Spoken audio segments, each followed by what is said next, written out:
Bonjour, belle âme de Gaïa. Alors, je te retrouve aujourd'hui pour te délivrer les messages de la pleine lune du 15 décembre 2024, qu'on appelle aussi la pleine lune des glaces. Tu te doutes pourquoi. Et cette pleine lune fait suite au portail du 12-12 pour tous ceux qui sont sensibles à la numérologie et aux énergies. Et à savoir que quand c'est la pleine lune, c'est le moment où la lune fait face au soleil. Et ça peut être parfois assez inconfortable dans les énergies. C'est pour ça que certaines personnes qui sont très sensibles ont parfois du mal à dormir, se sentent vraiment un peu secouées. Mais nous allons voir ce qu'elle nous apporte comme message, comme énergie pour cette fin d'année. C'est notre dernière pleine lune 2024. Alors je suis Imaya, tisseuse entre les mondes, l'auteur du livre Aventure subtile, la créatrice du cycle de la voix celtique et des transmissions des gardiens de la terre. Et je t'accompagne dans ton ouverture à l'invisible par des guidances, des soins lumière, des sorties initiatiques sur des hauts lieux telluriques. Tu peux me suivre sur Forêt Mystique, sur Facebook, Wixit, et tu peux retrouver ma musique canalisée Arco Iris sur Bandcamp.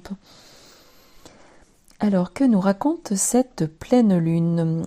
Je rappelle encore une fois que je ne suis pas astrologue, mais que je reçois les messages par ma guidance intérieure, par les oracles, les tarots, et qu'avec tout ça, je te fais une sorte de compte-rendu de tout ce qui m'a été donné, du mieux que je le peux. Alors on me dit que ce passage entre ce 12-12 et cette pleine lune est une grande porte de connexion qui s'ouvre à l'amour divin et à la lumière du féminin divin. Donc il y a la possibilité de transmuter tout ce qui est lourd pour retrouver plus de pureté dans notre cœur. Et puis aussi plus d'éveil, à plus de sagesse, à plus d'unité. Et cette énergie très particulière donc de ces jours, dans ce moment, peut aussi amener un sentiment de béatitude ou d'extase. Et c'est un mot qui revient 2 fois d'ailleurs, la béatitude et l'extase. Oui, ce sont des mots qui reviennent. Donc je ne sais pas si vous avez vécu ces moments-là. On va dire que c'est d'autant plus facile si vous avez des pratiques peut-être méditatives et d'écoute de vous-même avec des temps de pause. Mais en tout cas, il y a une invitation à le vivre si ce n'est pas déjà fait. On nous dit qu'il est important d'ancrer cette lumière en nous, cette lumière du divin, cette lumière du féminin. Il y a en ce moment des opportunités de changement vers un état d'être beaucoup plus élevé. Alors la question est de savoir, vas-tu saisir cette opportunité? On te dit, laisse entrer le divin en toi. Et sens ton cœur s'ouvrir. Il n'y a absolument rien d'autre à faire que se mettre dans cette posture d'écoute du cœur et du divin. C'est là qu'on peut ressentir, plus particulièrement en ce moment, ce sentiment d'extase. Ça dit, sois source d'inspiration, parce que notre cœur est fait pour aimer. Alors laisse-le te guider, laisse-le parler, écoute-le. Il est le catalyseur de l'éveil du divin. On rappelle que cet amour peut s'écouler depuis notre cœur jusqu'à tout notre être et même au-delà. Et c'est ça qui nous est demandé en ce moment, d'être ce pur canal d'amour divin pour nous purifier et pour l'irradier, j'ai envie de dire, tout autour de nous. Et c'est cela ta mission, c'est cela notre mission humaine, la mission de tous les humains. On me dit que notre être divin s'adresse à nous en disant « Fais-moi confiance, tout se déroule à la perfection. Je vis dans ton cœur, je suis ton cœur. »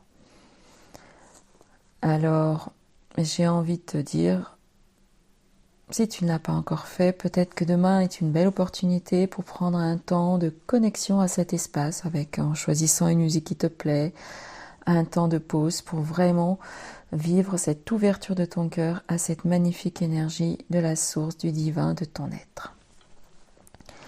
On nous rappelle ensuite que tout cela peut se faire aussi si l'on est bien ancré et que la vraie sécurité que l'on recherche, elle vient de l'intérieur.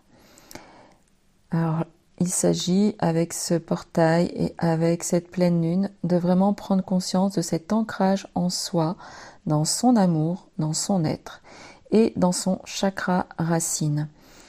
Le chakra racine va nous permettre vraiment de nous déposer et de laisser notre cœur briller en ayant des fondations solides.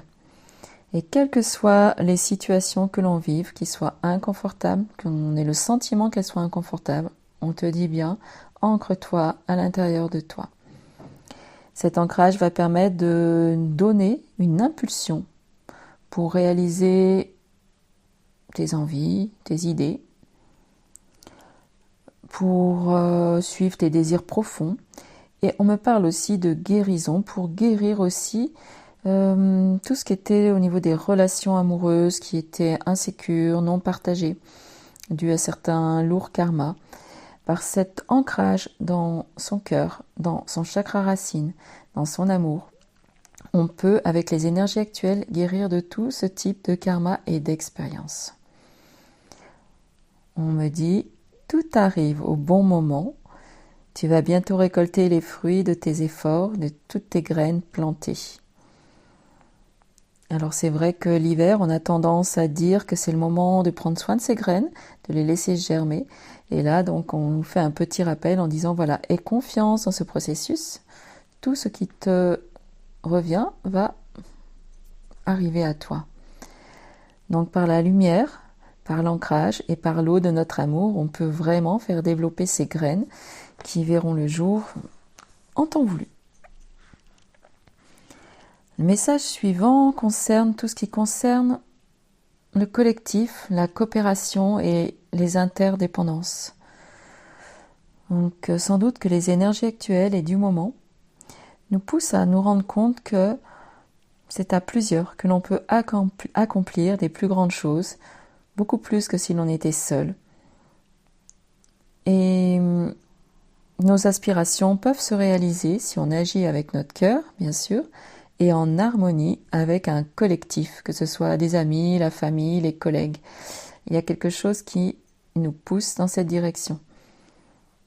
On nous dit, visualise ton objectif, comme s'il était déjà atteint dans l'amour et la joie, le bonheur, avec ta famille, avec ceux qui t'accompagnent. On rappelle que parfois c'est bien de sacrifier son ambition personnelle pour aller vers du plus grand et vers plus de satisfaction du fait d'agir ensemble. Puisque en agissant ensemble, on peut plus facilement effectuer sa mission de service à l'humanité, à la vie.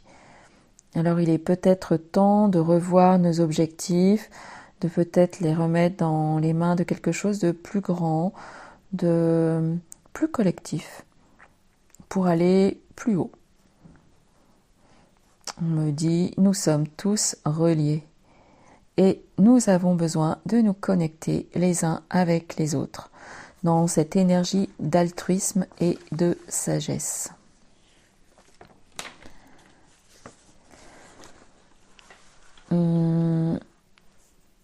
Nous allons être comme poussés en avant par cette énergie,